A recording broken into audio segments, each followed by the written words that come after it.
Amen. Ooh, I got a little time off what I had to say, so that helped me right there. Thank y'all. I'm sorry.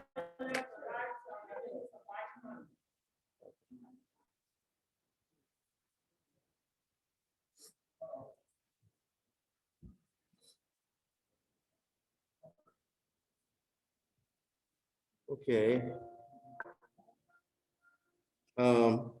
You know, I've sort of known, I don't know how many weeks now, that I was going to be here, trying to say a word about the fathers, all fathers. But you know what?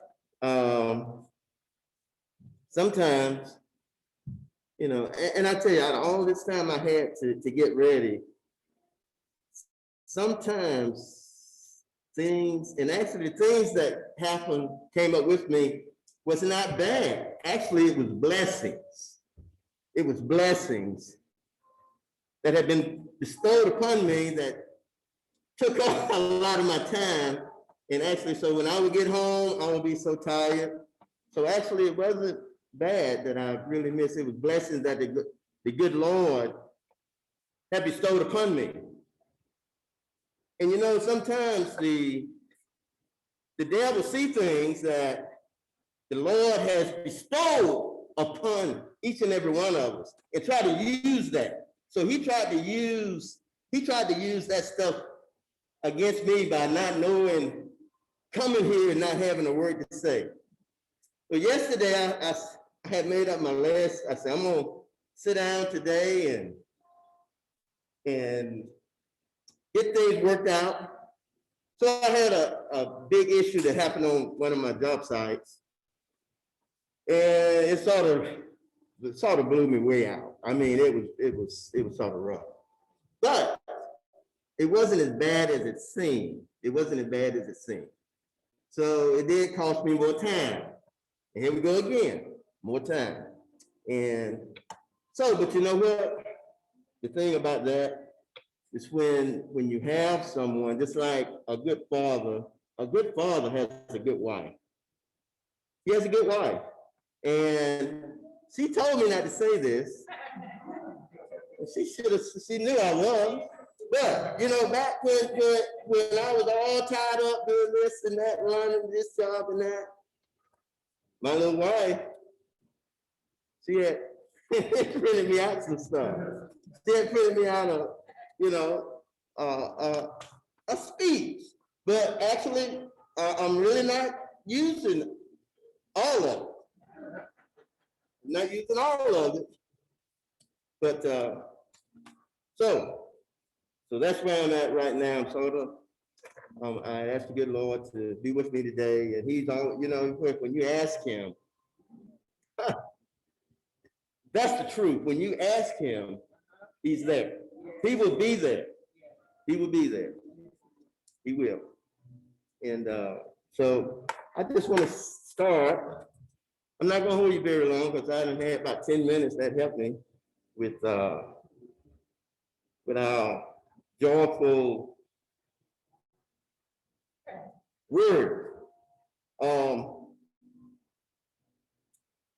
Okay, you don't have to follow me. You don't have to read this up, but I just want to start here. I'm on a godly father, right, Jenny? A godly father. And I was going to change that a little bit, but I left it where she had it. But she didn't have all of this though that I have. So I just want to speak a couple of verses on Matthew 3, 16 and 17. And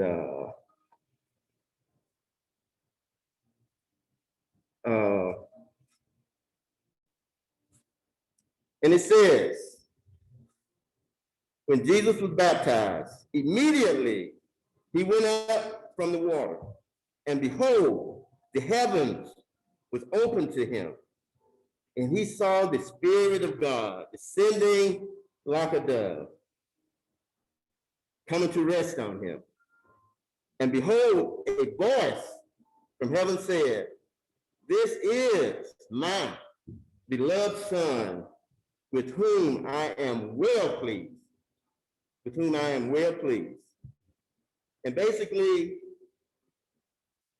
in Mark, first verse of Mark, in Luke, 3rd chapter, it also says where the Lord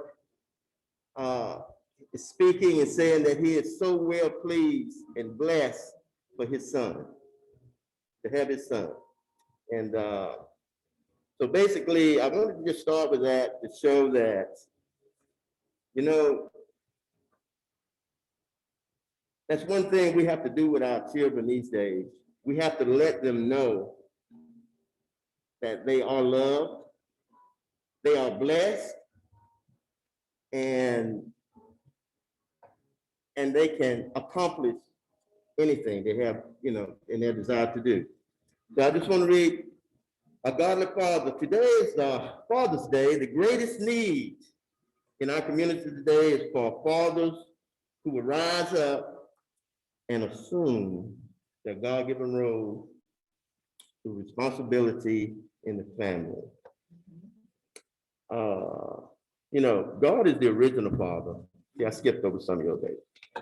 God is the original father and gives us a commandment that says, "Honor your father and mother," which is the first commandment with a promise, "so that it may go well with you and that you may enjoy long life on the earth." It is a commandment with a promise.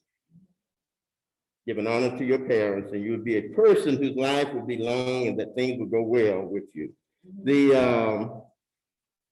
So right there, give me a second. Don't let these papers scare you. I had a lot of little note things, but you know, one thing I want to express about Jesus in the Jordan, when God came and spoke to him and told him how he loved his child, is that, you know, like our parents, we need to be there. God was there. He was there with him. And to show that he loved his son and that he had all his support. Because, you know, when you tell your children that you love them and you're proud of them, you know, what you're doing really is that you are preparing them. Believe it or not, you're preparing them for life, for the world, for going out into the wilderness, per se. You know, you preparing them for that. Because, you know, just like, you know, like my daughter, when she was young, I would tell her how beautiful she is and the things that she can accomplish. And being with her, whenever the things that she did at school, we was there. We was there each and every day for whatever ventures she had. And the same with my son. So see, it's good to tell your children how, you know, that you love them and that they can do anything, because, you know, it helps when you come out and express these things to your children, because what it does, it protects them in a lot of ways. It protects them in a lot of ways. Just like when I tell my daughter how beautiful she how beautiful she is, and when she go out, that's some old low pants wearing guy come up, "Oh, you so pretty," and this and that. Come on, just like that's gonna swell her head. No, her dad is what? Already told her that. She knows that. She knows that. So, you know, it's just like my son. I would tell him all the things that he could accomplish and all the things that he did and are doing right now. And, you know, and I know a lot of times that all the places he's been, And all the things that he's done, I have wants to, sometimes you have to sort of sneak around a little bit when you're a father a little bit. Now that's true, not sneak, but I remember once we had a call from, what was that, Berkeley at the, Gina, help me, at school.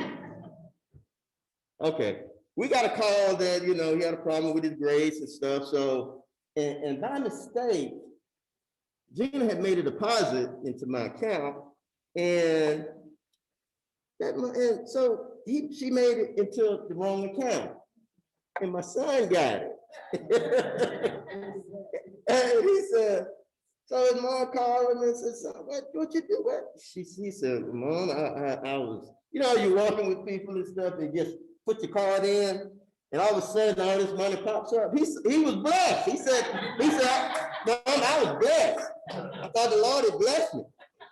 But you know what? The Lord do things like that. It wasn't the problem, the Lord makes you sometimes make you think that things happen when it's not supposed to happen, but it do happen.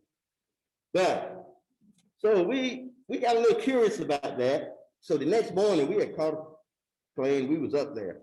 So when he woke up in that dorm room, he was waking up that morning and we was standing there at the foot of his bed.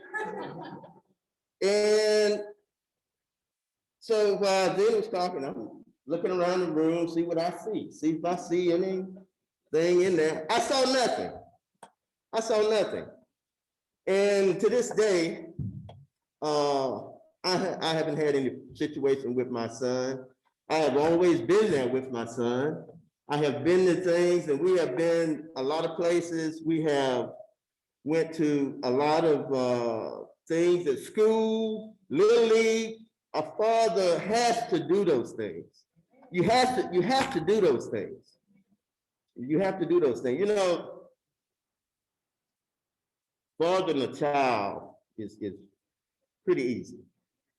But being a father, it's sort of hard. It's a lot involved in it. It's really a lot involved in it. And you have to be careful with it, because that's why I think, now I can see these things and read these scriptures, but I don't think I'm qualified to get up here like our pastor and quote this stuff and do all this stuff. But I can look and say that for me, that I think that when God put this in about in the first commandment, is that he knows that being a child is the beginning of your life. It's the beginning of your life. I mean, you starting out like little Ricardo. It's the beginning of your life. So you have to start then, because that's when they start learning. That's when they start learning this and learning that, learning to love. And at this age, you got to tell them they can do this. You can do that. You got to tell them their qualities. You got to tell them their qualifications, the things that they can do, the schools that they can go to, the jobs that they can have. You have to do that at an early age, because God knew that if that didn't happen, that it would be a problem. It would be a problem in their life, and it'd be a problem in his children's life, in their children's life. It's like it goes on and on and on. So that's how I took that. And I go back to the Jordan River. When he came down after Jesus was baptized and said, "This is my beloved son." My beloved son. Now, I love to read, if anything, these three, Matthew, Mark, and Luke. And now when God came down and said that, when he said that about Jesus, his son, now that was before that was before Jesus had done anything. He hadn't done no miracles. He hadn't turned the water to wine. He hadn't fed the 5,000. Is that number right? He hadn't done any of that. So, yes, I'm not really. So, see, Gina, she's supposed to be. I'm on. Okay. So what I'm getting at is that he hadn't done anything, and that God came down and told him that he loved his son. He was so proud of him. He was so proud of him. And because, God hadn't really, I guess since Israel, that really came and spoke, or did anything, heard from God, really. Coming out to speak. 400 years. That particular time when his son was baptized. Now, that's a good thing for a father to be at his son's baptism. That's something, like a father, they'll go to, I'm going to say a ball game. But a godly father, I'll go to a graduation, I'll go to church with them. A father would possibly go to, have a phone conversation with the teacher at school. But a godly father, he'll go to the school. He'll go to the school. So that's why I like this where he came down after 400 years and spoke and said he was so proud of his son, came to his baptism. That's a real godly father, real godly father. And so I just had to hit that one more time right there. Hey, everybody, I tell you, my wife ought to be saying amen. I should get an amen. You know what? Really, actually, this is a hard thing up here. When you don't get an amen, come on, you with God.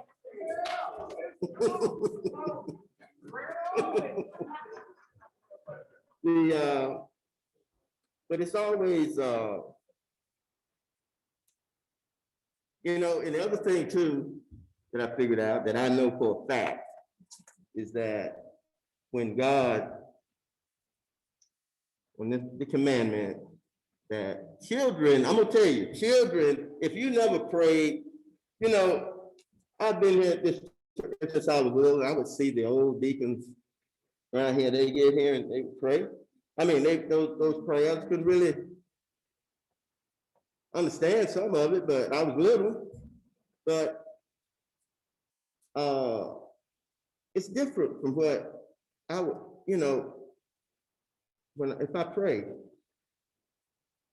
Because let me tell you, let me back up for a second. See, I was thinking the other day, and my mind is constantly moving and thinking. That's my job. And that's why Gina gets on me sometimes, because I be thinking a lot. But when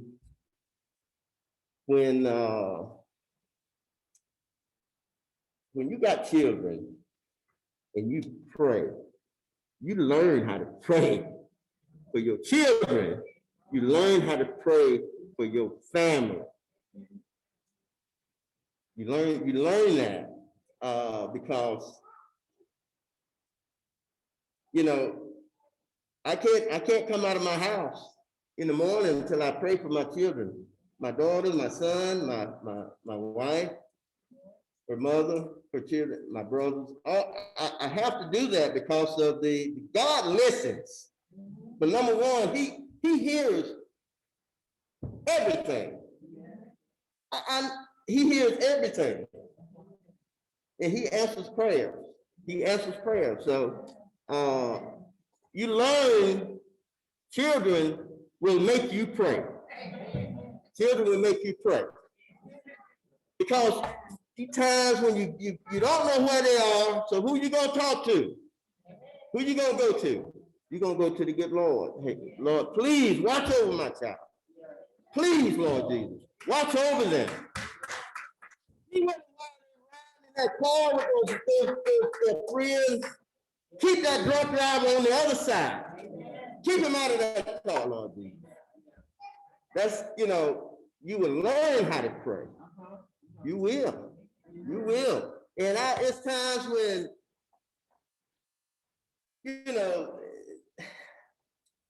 my son would call. It'll be 2 or 3 o'clock in the morning.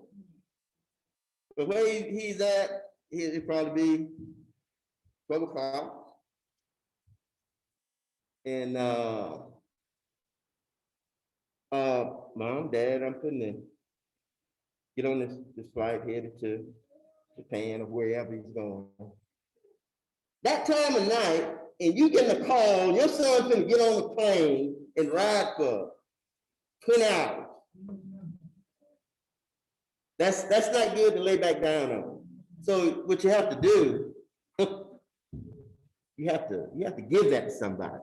You have to give it to the good Lord. You have to give it to him, because it'll hurt you. It will hurt you. It really will. And by the way, too, man, when I said about my daughter, about when you tell them that how good they look, so the guys wouldn't surprise them when some guy come up and say, "Oh, you look good." That works good for your wife too. That works good for the wife. So you tell them that. I had to say that. Am I right up? So tell them they look good. So when they go out, that's why I don't want her to be pumping gas at the gas station. I said, I can hear these, "Oh man, you're so good. Let me do that. Let me pump that gas." I told her, "Don't pump no gas." Her mama would get on the other day about gas. The dealer said, "Dwight told me not to get it." That's exactly right. And I mean that, man. Ain't nothing bad about that. Always be cautious. Always. But being a father is a lot of things. It's showing your children that you love them, that they can do things that they may not ever think they could do. Thinking back to my father, he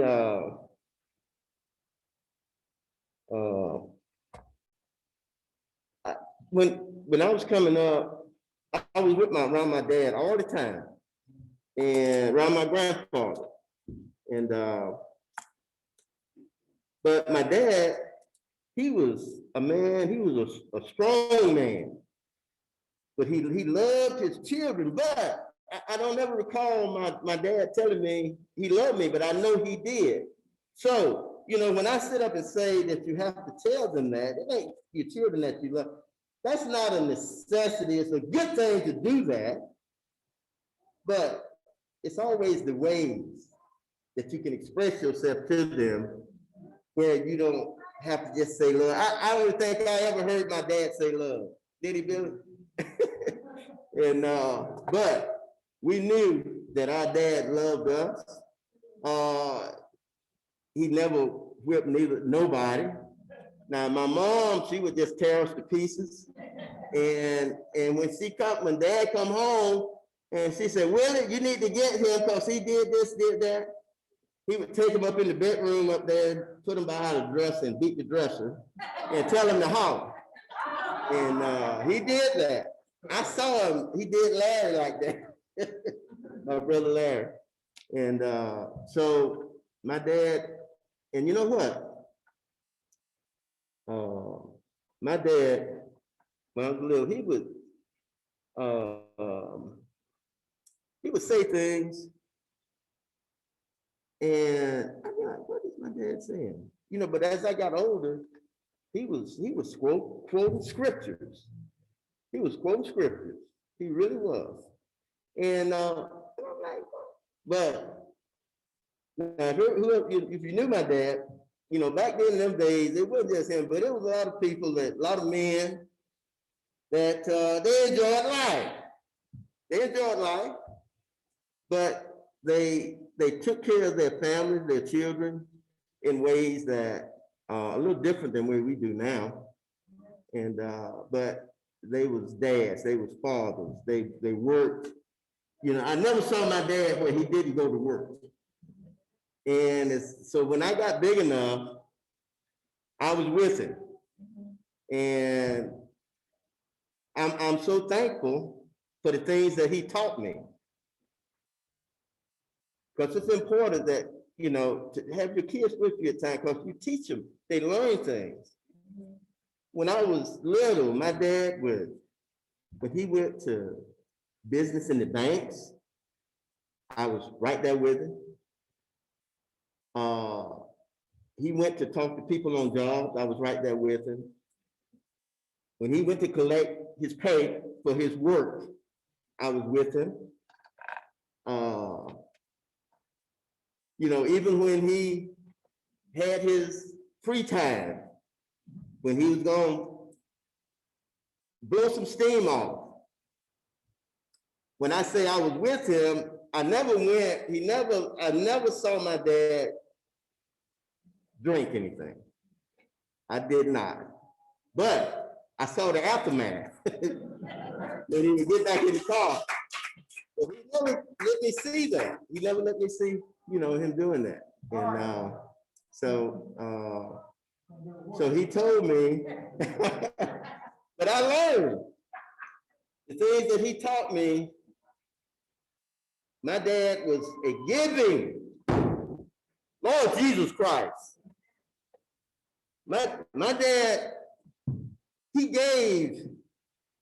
I guess that's the way I am. I love to give. It's a blessing to give. It's a blessing to give. You can't squeeze it all. You can't not give. You gotta give. You gotta give. And I learned that from my dad. And actually, you know, my dad told me. He told me, Dwight,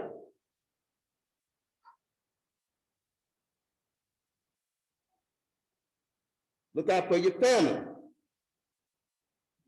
your brothers, your sisters, family. And he went further than that. He said, any family, you look out for your family because that's important. And that's the way he was. And I learned things from him. I learned how to live. It was hard. It's hard being a father, a young father. Coming up, I caught it. I mean, it was hard. It was hard. It really was. But don't run away from it. Don't run away from it, because it's, you know, you learn from it and you get stronger with it. And I remember the times and that's why right now, today, I would, you know, if I get a paper, I will not look in the ad part where people have losing their house or something's in there, because my house has been there years ago. I know what it's like and what you have to go through. So if you know, sometimes we think we done had it bad. I know sometimes people look at me like, oh, Dwight done had a lot of problems. Dwight done had a lot of problems. But you know what? You know what? When you got a wife that I learned from her. I learned from her, and I've said this in church before. And when we was young, we got married, and they don't get paid. I go pick up. We go get that check. I'm like, okay, we can go pay this and that. She write her church money first. And I'm like, whoa, damn, we need to pay this and that. She said, no. And she's always done that. 10%. She's always done that. But you know what? I was hard-headed. I was like, oh no, I need my money. I need my money. And I remember the day, the first time I come in this church, and I wrote a check in here. I didn't have the money in my account. I wrote that check. But you know what? The money got in there. I'm not, back then it was like maybe $100 or more. And it was covered.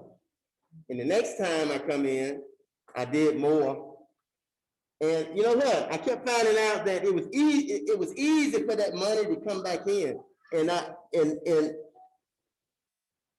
my wife, and I noticed the other thing, she is never broke.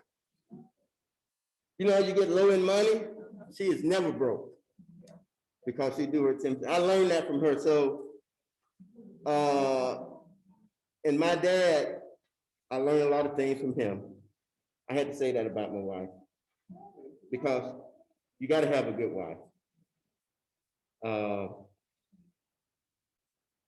But my dad, I love my dad. I love him for the things he taught me, for the skill that he taught me. And like my son, he's got this shirt with his hand on it. It's a half machine hand and a half human hand. And we look at our hand, he'll call me, he'll FaceTime, and we'll be like this because of the skill that he has in his hands. So I look at mine because of the skill I have in my hand. Okay, Dana, I got you. The skill is in my hand. The skill that I know. And so my wife's telling me to get out. So I just want to end up with this. You know what? I asked the Lord to help me today. I asked him to help me and he did. I haven't touched anything much of what I have. I haven't. But I just want to say that happy Father's Day to all the men. And if it seems tough sometimes, life is tough. But if you would just do one thing that will help you through that. If things seem tough, just count your blessings. Count your blessings. I hear the old people say that. Well, I'm done.